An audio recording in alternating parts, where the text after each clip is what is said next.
Hello, welcome to another vlog. And this time I wanted to give you a little bit of a life update.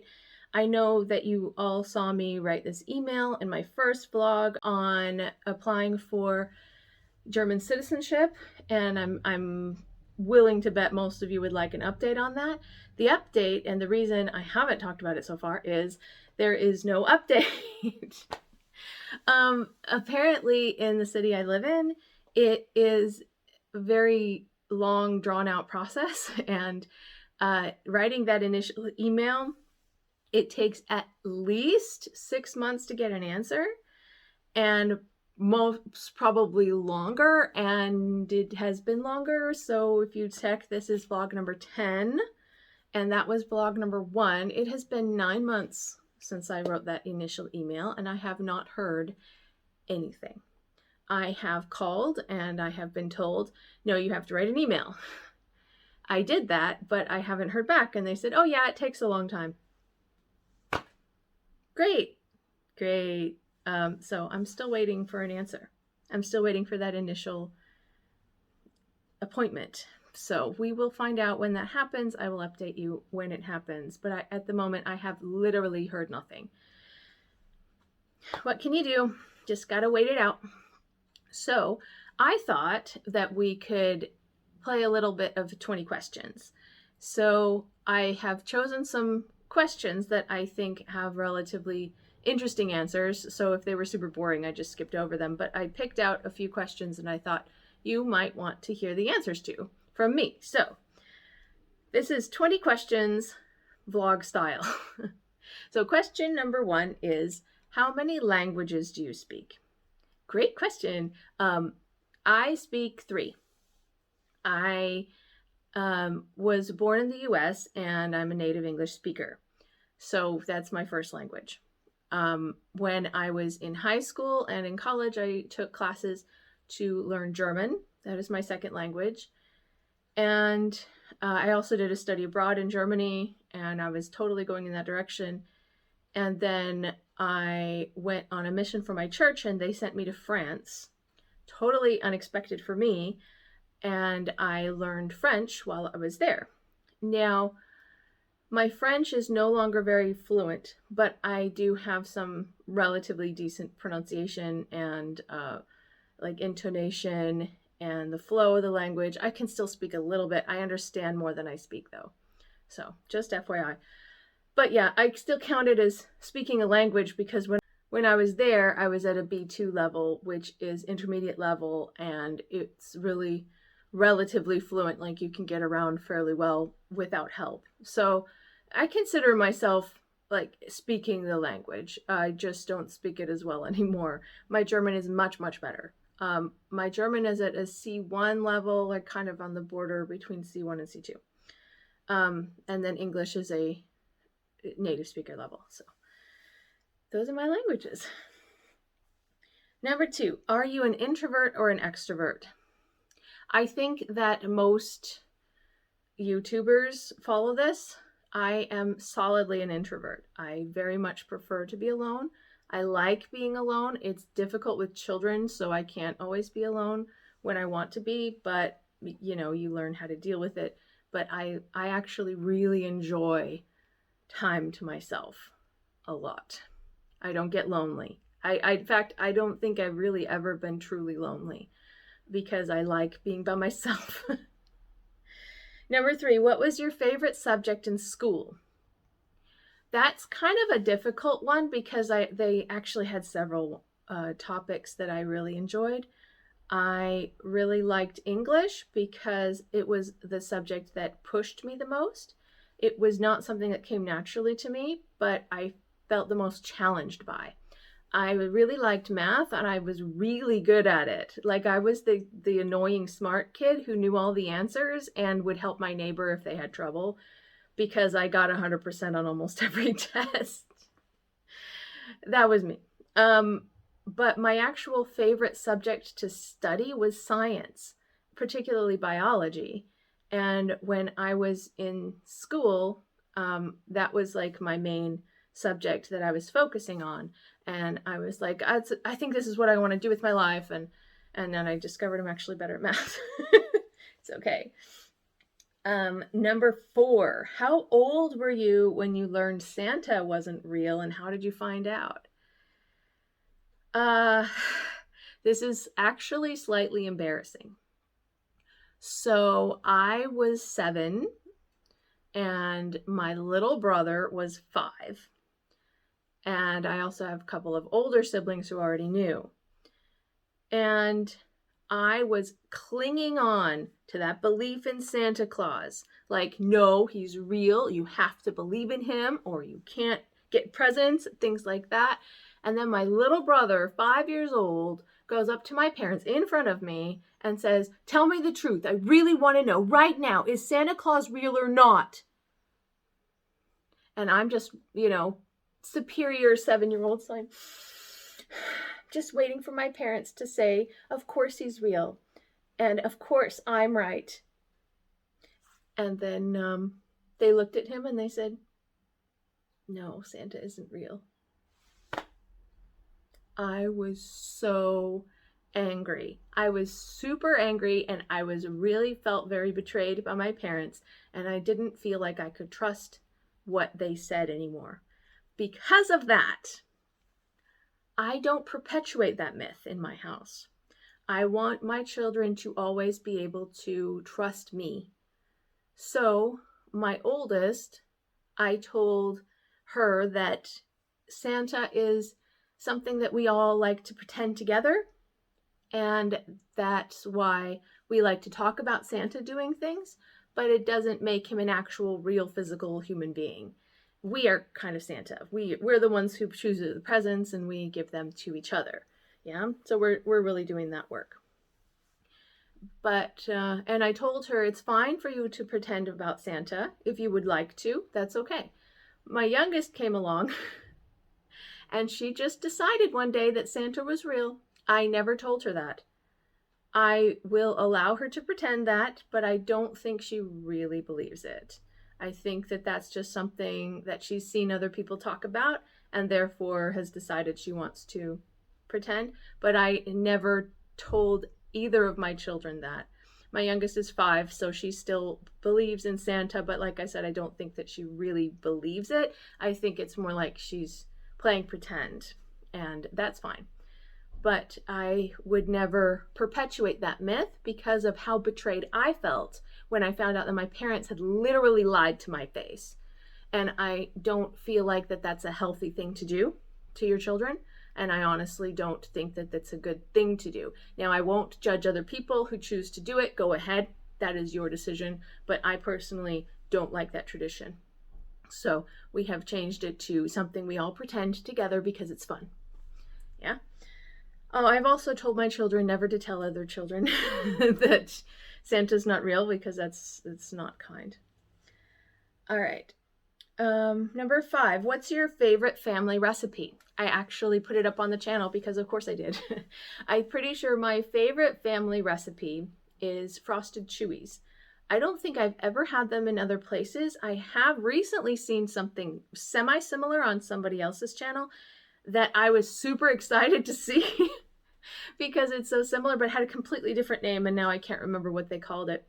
But it's basically like an alternative to Rice Krispie treats, where instead of marshmallows to use it to stick together, you use peanut butter and corn syrup and sugar and melt them together. And it's really, really delicious. I could literally eat a whole pan full, and I love them. Love them. I have to not make them very often because I love them that much. They're really, really good. So I don't think I've ever gotten sick of them. Try the recipe out if you haven't yet. It's really good. Okay. Number 6, how long does it take you to get ready in the morning? Now, most people probably won't even believe this. About 5 minutes, maybe 7 on a bad day. I don't like to take a lot of time. I'm not somebody who primps a lot. I don't really do makeup very much. I do makeup before I get in front of the camera, just to even out my skin tone with that splotchy skin. But other than that, I don't like makeup. I don't do much with my hair. I just throw it in a ponytail. I'll brush it through, put it in a ponytail, brush my teeth, getting dressed, that literally takes me 5 minutes. I can be ready within 5 minutes, easy. So, low maintenance. Number 7, are you a clean or a messy person? Now, I don't think that most people watching the video would necessarily know this about me, although maybe you would, because I like to organize things. If you look, like I'm looking behind my head here, I like to keep, the sprinkles all together and the food coloring all together, and then I organize like the different boxes full of cutouts and stuff. And I like things organized and in its place. However, I am very low energy, and so I don't have the energy to get up and clean constantly. So I have like times when I clean and then times when I do not care. So in that sense, I feel like most people would label me as messy, and have in the past. But I think that if I want to be cleaner, I don't think I have a major problem with it, but I don't necessarily spend all day cleaning, which is what some people do. I'm just, do it all at once or don't do it at all. That's just my way of doing things. And when I'm being creative, I do clean up in between, like after certain stages. Like after I frost the cake, I very often will like wipe down my counter before I'll get my fondant out, because fondant will pick up any crumb if there's even a tiny little one. But like, so I do keep it clean to a certain extent, but as I'm making something, I leave everything out. You probably have noticed that with my creative process, but it's just because I'm still using it. It's right there because I need it. So, I'm a messy person. What can I say? Number 8, how often do you buy clothes? This is a great question, and I feel like I can't answer it very well because I don't buy clothes very often. I buy myself new clothes maybe once a quarter, give or take. And then I'll just buy little single things. I don't go shopping very much. Like as much as I spend over the course of a year on clothing, I'd say maybe 200 euros in a full year just on clothes. But like I know people who spend that much in a month, so I really don't think I spend very much. Yeah, that's like not very much, which means you spend like 50 euros a quarter. Yeah, that's about right. Yeah. Number 9, what was the last book you read? I'm actually, I really love reading aloud to my daughter. My oldest daughter's dyslexic, and so she has trouble reading herself. But she loves books and she loves stories. And one of our little bonding times that we do is I read aloud to her a book that she has chosen or that I have chosen, I think she'll like. And so at the moment, we are going through the Giver trilogy. We are on book 2. It's called Gathering Blue. If you are a fan of kind of fantasy utopia, dystopia kinds of stories, they're amazing. Try The Giver, Lois Lowry, amazing book, amazing. And one of my favorite books of all time. We just recently finished it, and now we're reading book 2, Gathering Blue, which is a dystopia story, also very interesting. And before we move on to Messenger, which is moving back to the utopia side. Really cool. All right. Number 10, if you were a superhero, what powers would you have? I think that everybody's thought about this at least once, and I totally have the perfect answer for this. And that is, I would have the ability to stop time.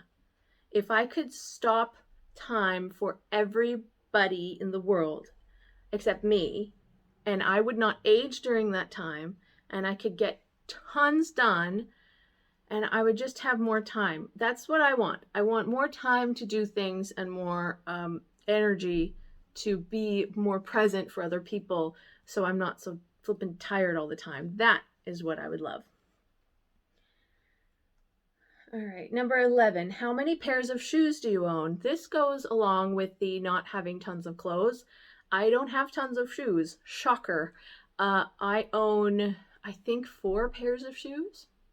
I actually wear boots pretty much every day. I do have another pair I wear during the summer, and I have like a pair of Crocs that I used to go down the basement and stuff, so you're not going barefoot, but like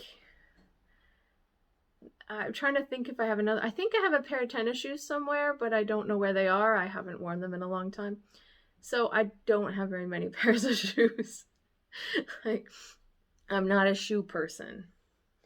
I'm not a clothes person, I'm not a shoe person. Number 12, do you like or dislike surprises? Why or why not? That 100% depends on the surprise.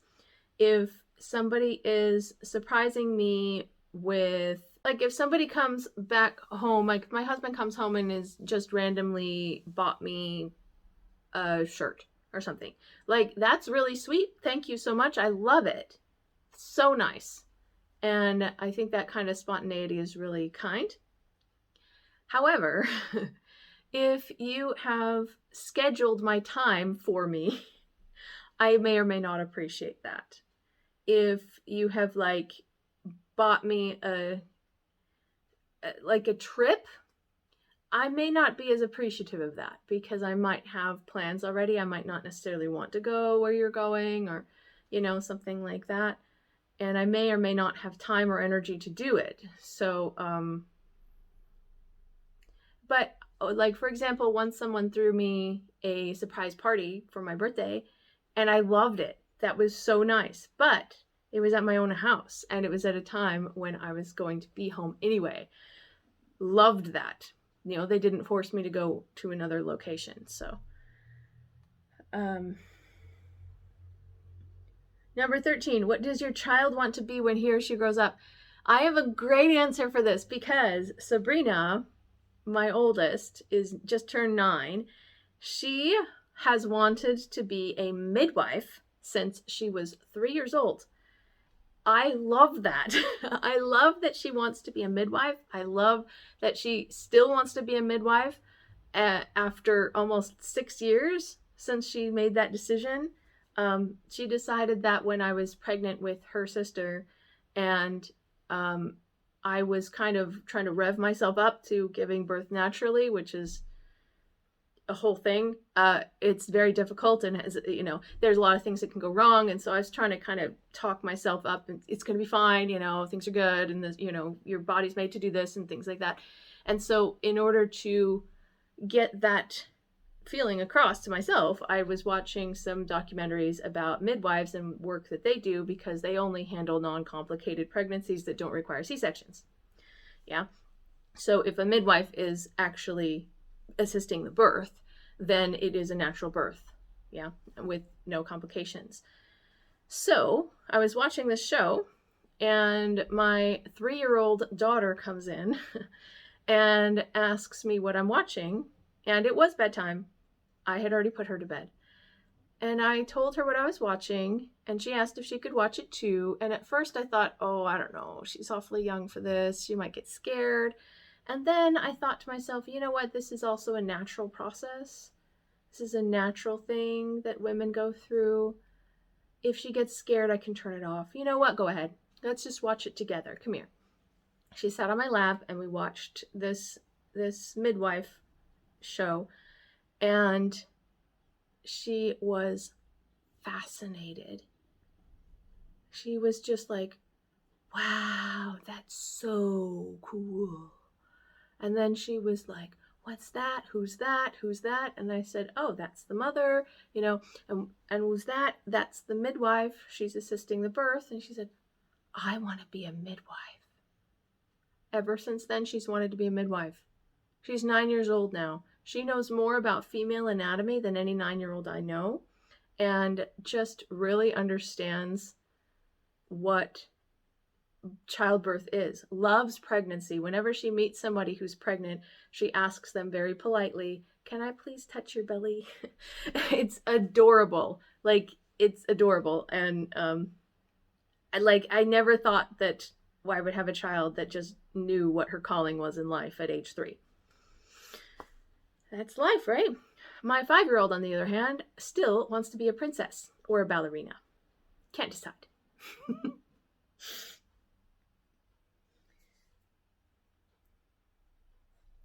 Number 14, what is your favorite thing about your career? I will have to say, number one, big fan, is the flexibility. I work from home. My children stay home with me while I work a lot. And whenever they're there, I'm still able to work. It's shocking how easily that works. And I absolutely love that about my work. The flexibility, the fact that they're not annoyed when I have to take a break for an hour to take my child to a doctor's appointment. It's no big deal. And I seriously love my job.